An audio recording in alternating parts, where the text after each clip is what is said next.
Alors aujourd'hui, je vais vous présenter la filière donc, de CAP, Certificat d'aptitude professionnelle, EPC, équipier polyvalent du commerce.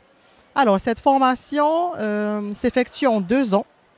Dans cette formation, les élèves sont amenés à effectuer ce qu'on appelle des PFMP, donc des périodes de formation en milieu professionnel.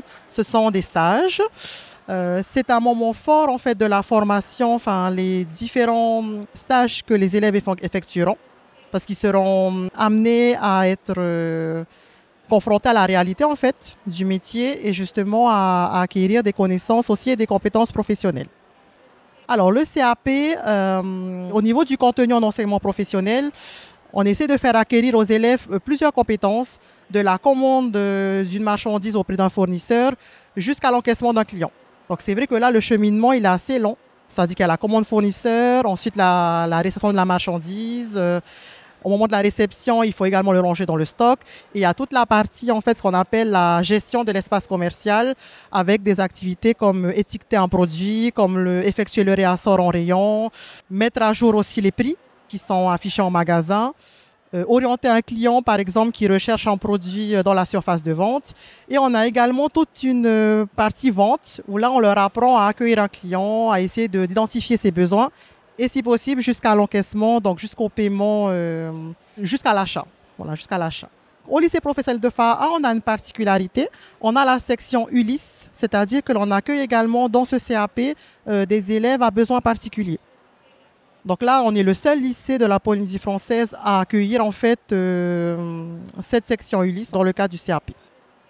Ensuite, ce CAP il est également disponible, la formation des CAP est disponible au lycée Diadème, au lycée polyvalent de Taraponui, donc sur Taravo, et également au lycée d'Otoroa. J'enseigne en CAP depuis quelques années et c'est vrai que j'ai eu l'opportunité d'avoir un élève qui a commencé en CAP. Donc là, ce n'était pas l'intitulé CAP EPC, mais ECMS, donc c'était l'intitulé précédent, donc employé de commerce multispécialité. Et en fait, c'est un élève qui m'a marqué car il a fait preuve vraiment de dynamisme, de ténacité. Il voulait vraiment réussir, donc il a validé son CAP haut la main. Et en fait, c'est vrai qu'après le CAP, pour les élèves les plus motivés et pour ceux qui veulent poursuivre leurs études, ils peuvent bénéficier d'une passerelle en fait qui leur permet d'intégrer la classe de première bac pro. Donc là, métier du commerce et de la vente. Et cet élève-là, en fait, il a pu bénéficier de la passerelle. Donc, il entre directement en classe de première. Il a obtenu son baccalauréat professionnel du premier coup. Il a poursuivi 1 an à l'UPF. Et ensuite, là, je sais que récemment, il est en CDI dans une entreprise située dans le centre-ville de Papeete. Donc voilà, on a aussi des perles de ce type-là. Et c'est vrai que c'est un élève que je garde en tête et que j'ai recroisé récemment.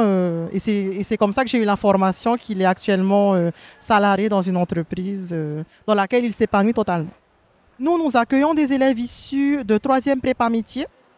Donc c'est vrai que ces élèves-là, on les accueille déjà au cours de l'année. Donc ils viennent découvrir à travers différents stages d'immersion.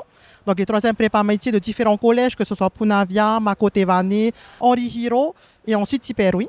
Donc on a ces élèves-là, on a quelques élèves de CJA également qui peuvent arriver. Et ça peut être aussi parfois des élèves de classe de 3e. Alors pour conclure, j'aimerais citer les métiers auxquels un élève peut prétendre après l'obtention de son diplôme. Donc on a le métier de magasinier, le métier d'employé de rayon et également le métier d'employé libre-service dans un point de vente.